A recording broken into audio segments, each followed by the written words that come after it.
Welcome back to Fight Sports Uncovered. I'm your host, Mark Joubert, and wow, have we got a treat for you today. For the first time since December 2019, the EFC has crowned a brand new champion. A couple of weeks ago, the man I'm about to talk to became the newest EFC champion, and as I said before, the first champion since December 2019. That was when Manon Fiorot totally dominated and outclassed Amanda Lino in that epic title fight then. And the man we're talking to, normally we're talking to guys in their home away from home, and today it's a very, very special occasion for us because we're in his home. Sylvester Chipfumbu, thanks so much for your time and welcome to the show. Champ, can I now say that? Absolutely. Thanks for having me. Thank you. You've been on the show once or twice before. We've had a couple of discussions around some interesting times in your fight career. Yeah. But I think today, definitely a very, very different discussion. The last time you and I spoke, there were a whole lot of plans. We talked today, and you are effectively the new EFC Bantamweight Champ. I mean, I know when I arrived here, I asked, have you gotten used to being called champ? I mean, has it sunk in yet? I think it's still the same feeling because I remember training with the guys a few years back. I think that was the goal, since also I started training with champions and, you know, high-profile fighters at the gym. The feeling has always been like, you know, we've always trained like champions, you know, because most of the guys that I train with, you know, they have a championship mindset, championship mentality in and outside the gym.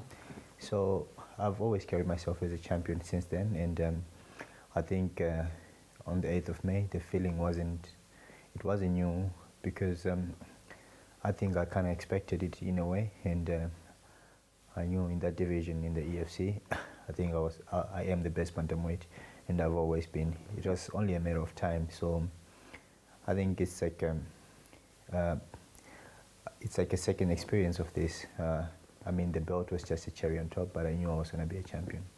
I mean, I recall back to the press conference and you know, just looking at yourself and Faiz in the build-up to it, you were very, very focused.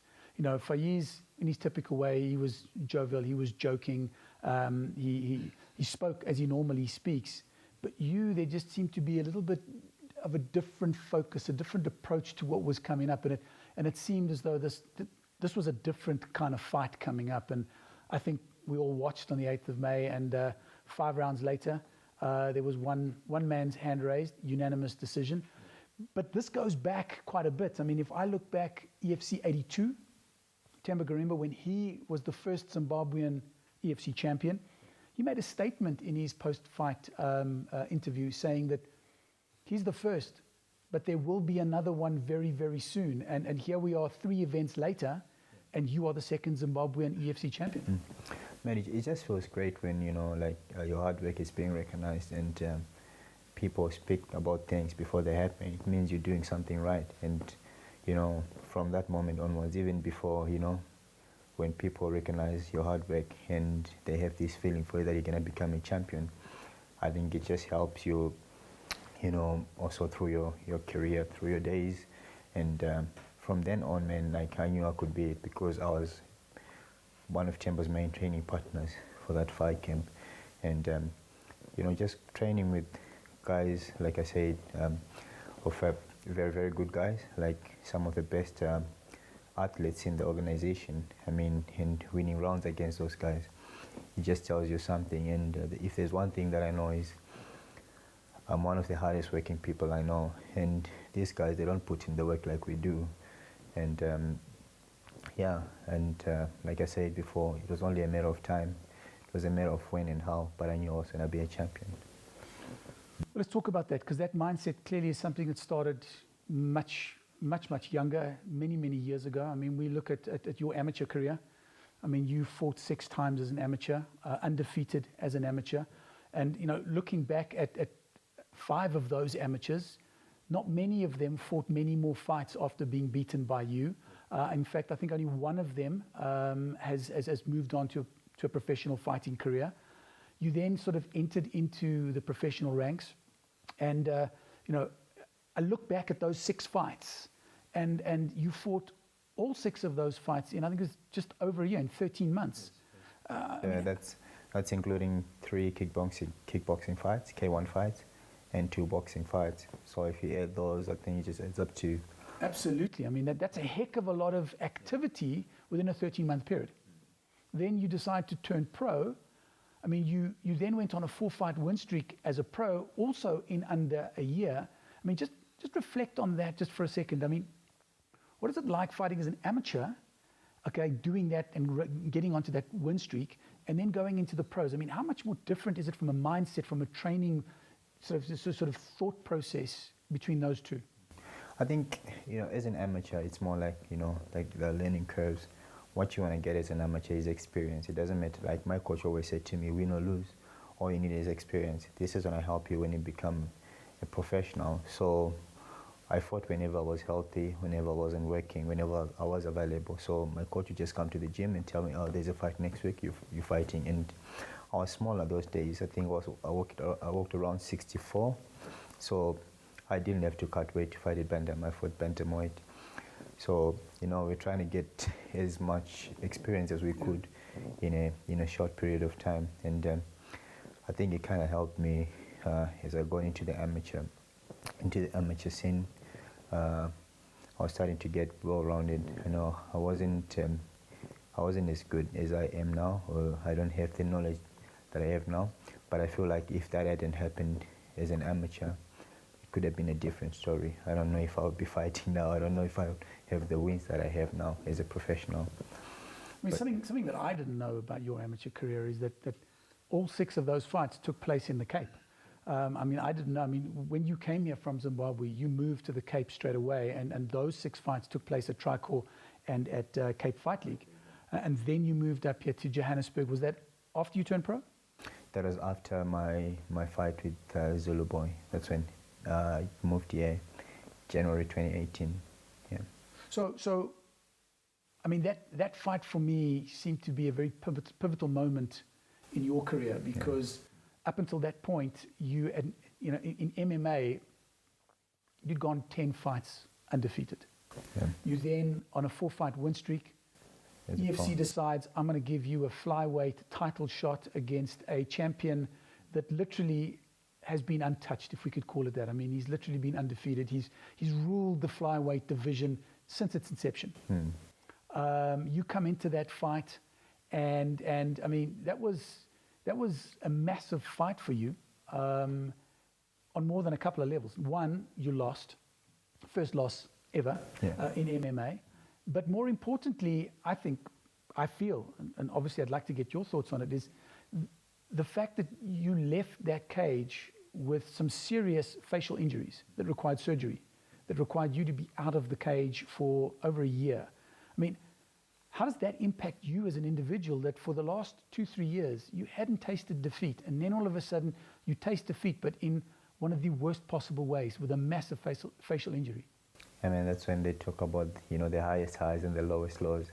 I feel like when I fought Abdul Hussein, there was a fight before Zulu. It was my highest high. I mean, that guy was experienced. He'd fought title fights.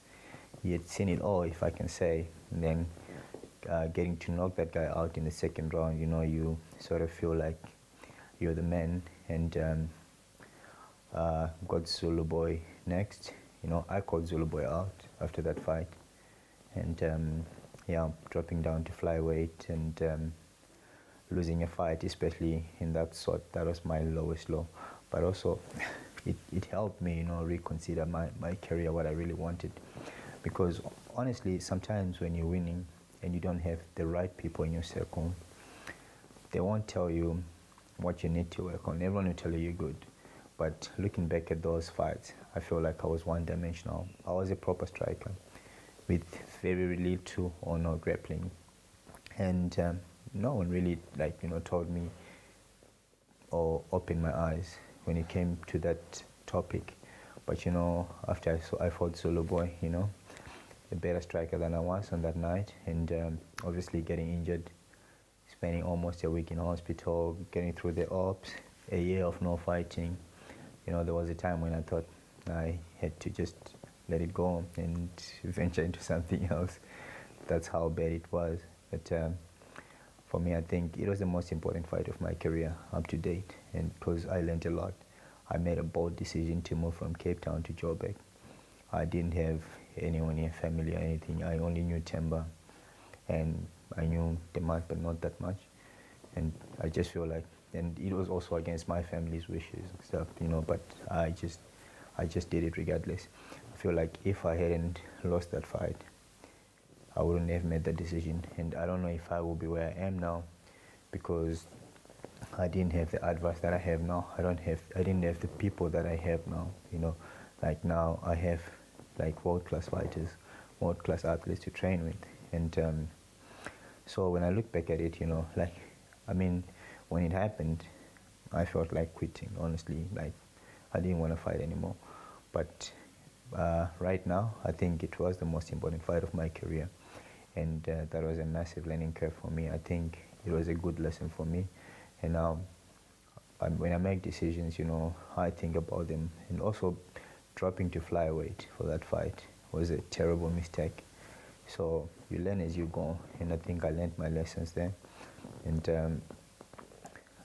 I feel like I'm a mature fighter now.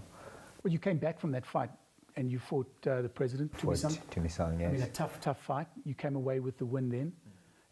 But I mean, you mentioned that you realized that flyweight was a bad decision, yeah. But then you joined Brave and you signed a flyweight contract with them. Yeah, and that also resulted in a loss. So that obviously must have consolidated flyweight being the wrong division for you. No, it was a wrong decision. You know, the decision with Brave is, you know, Brave financially, they did pay well. They do pay well, a lot better than EFC. So, you know, sometimes you make irrational decisions based on a paycheck. But like now, I remember speaking with Graham before I fought Faiz. He phoned me the other time and he said, we have Faiz for you. And he explained the financial situation of the EFC. And I said to him, Graham, I don't care if I'm not getting paid or not, as long as I'm fighting Faiz. So now, when I take a look at that, it's like me looking at the bigger picture. But when I joined Brave, I just felt like I did it for money, but I don't think I would have made flyweight any day. And I don't think I'll ever fight flyweight again. Not a chance. Well, from one set of irrational decisions to another, hopefully you're not going to make an irrational decision and not continue to watch as we take a quick break. And when we come back, we're going to break down a little bit more in detail what actually happened on the night of the fight. What was the build-up like to the comeback of EFC at EFC 85 and the crowning of the brand new EFC Bantamweight Champ? Don't go away. Here we go! Reasonable insert that is on the net it does. Dominic, no touch. Oh, Holly Holm. Oh,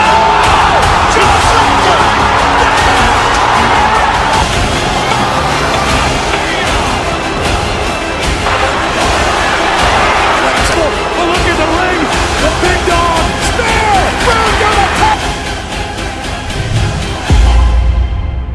Welcome back to Fight Sports Uncovered, and we're coming to you from the home of the and new EFC Bantamweight Champ. Sylvester Chipfumbu is his name, and as if you were watching the first section of today's show, you will know that being the champ is not something he ever thought he wasn't.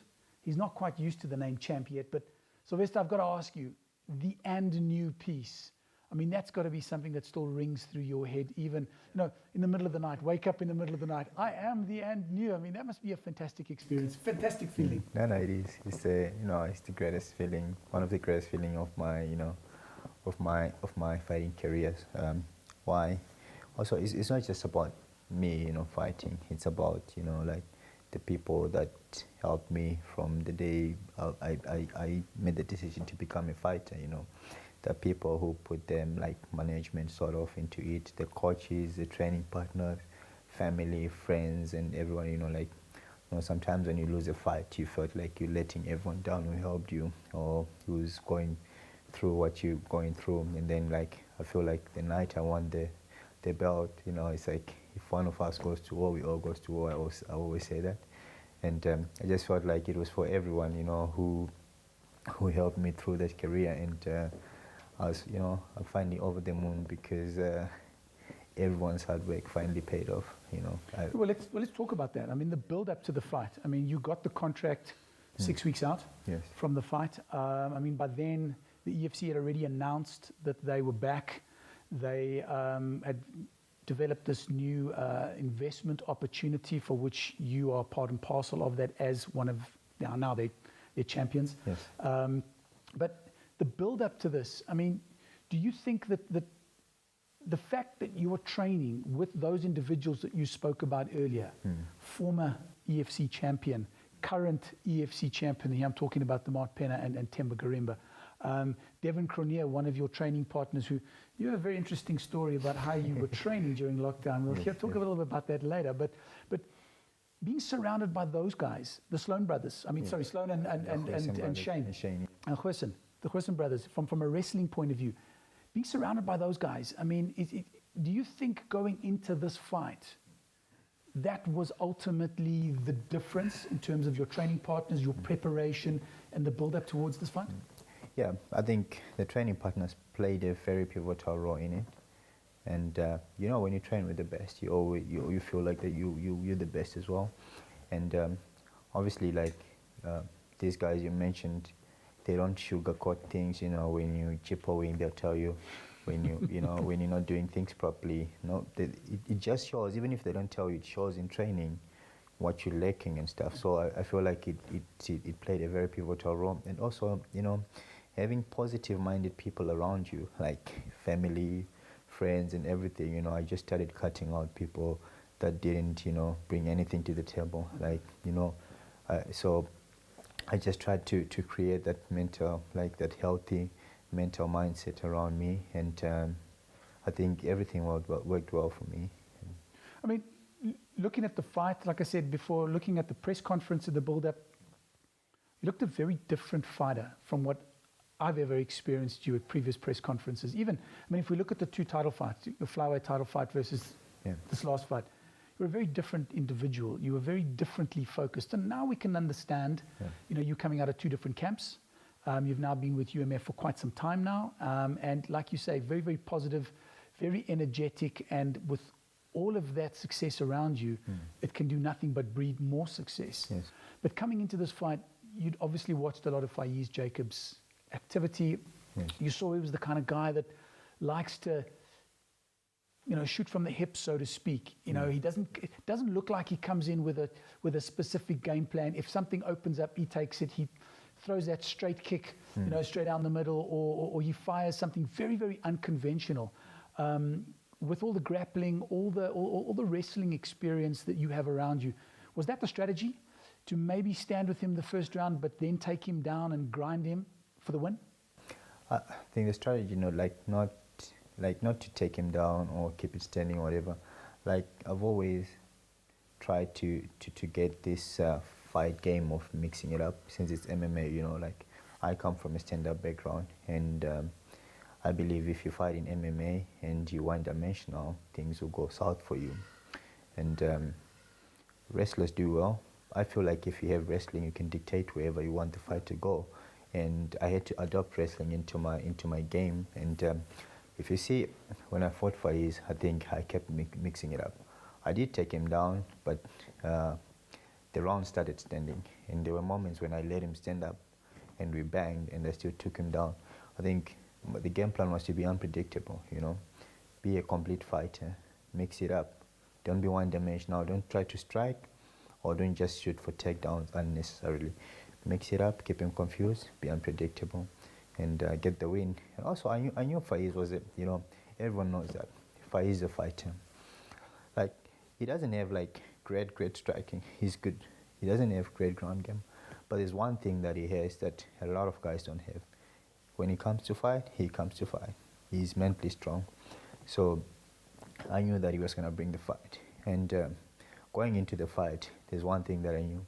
Whatever happens in the fight, wherever the fight goes, I was going to come out victorious.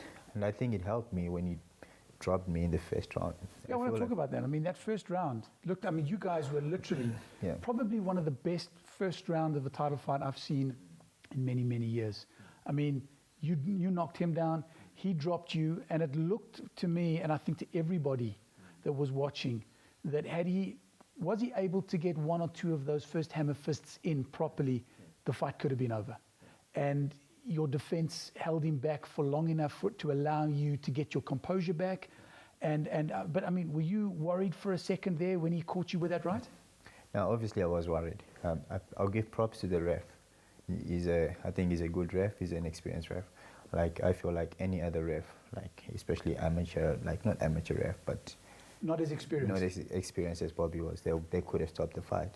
But I was down, but I was still in there. Like, if you saw the way I fell on my butt.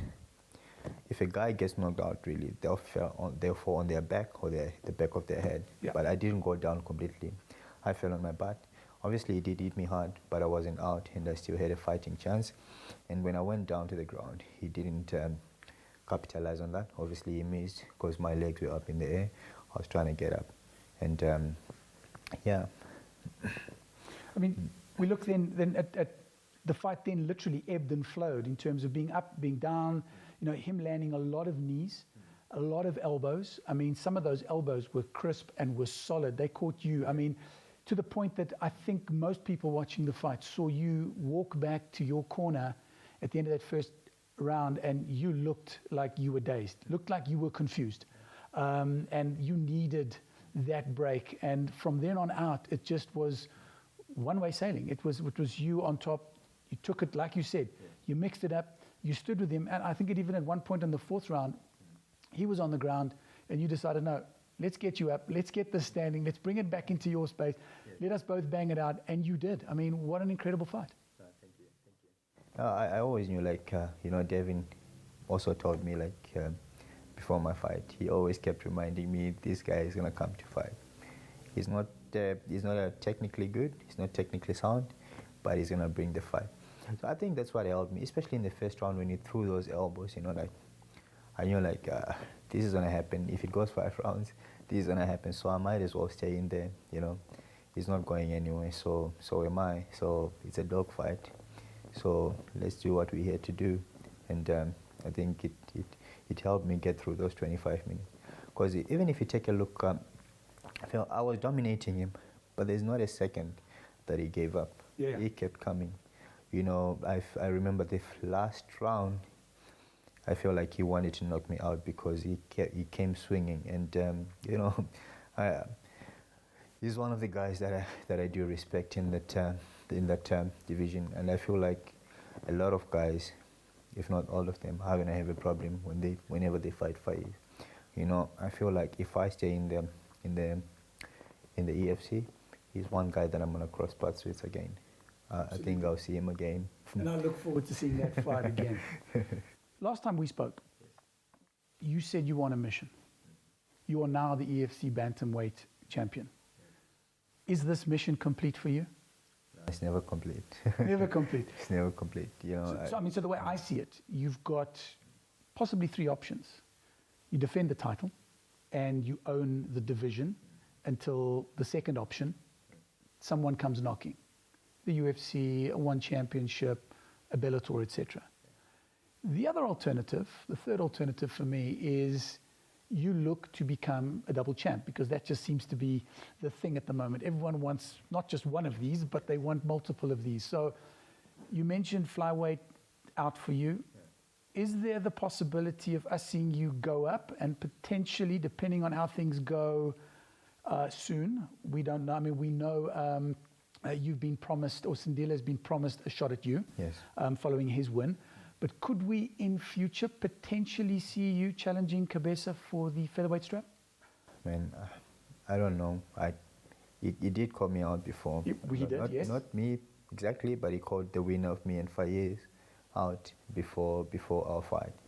So we'll see how his fight goes, and then what the EFC have in store for him and for myself.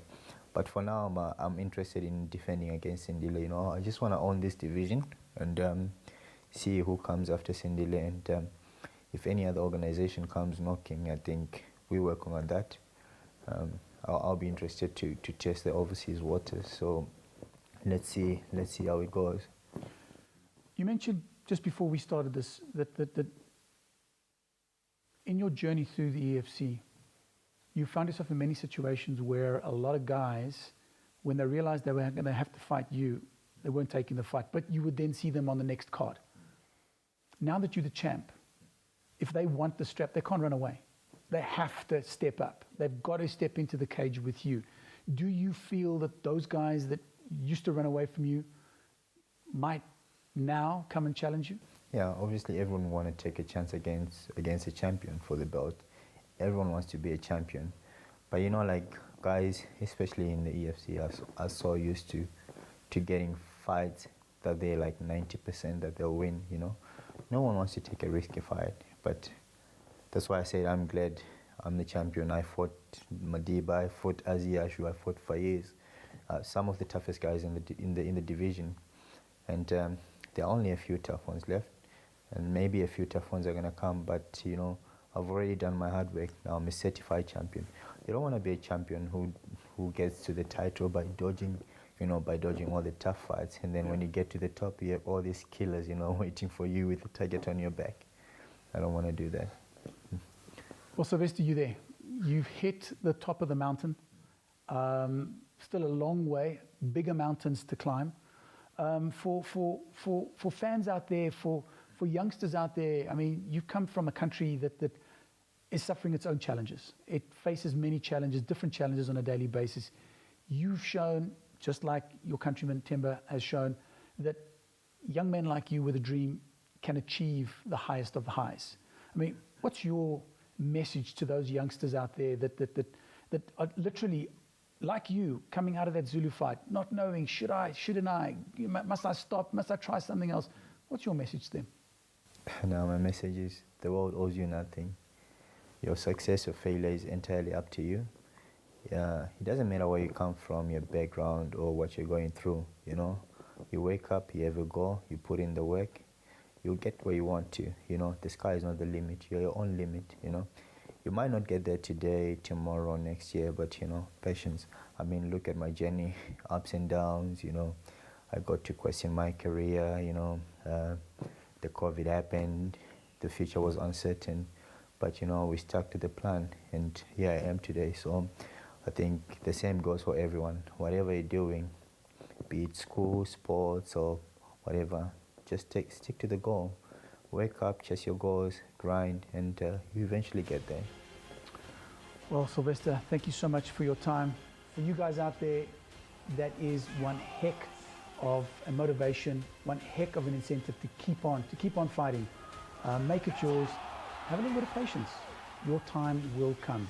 That's all we've got time for today. Thanks so much for watching. Until next time, protect yourselves at all times. We're out.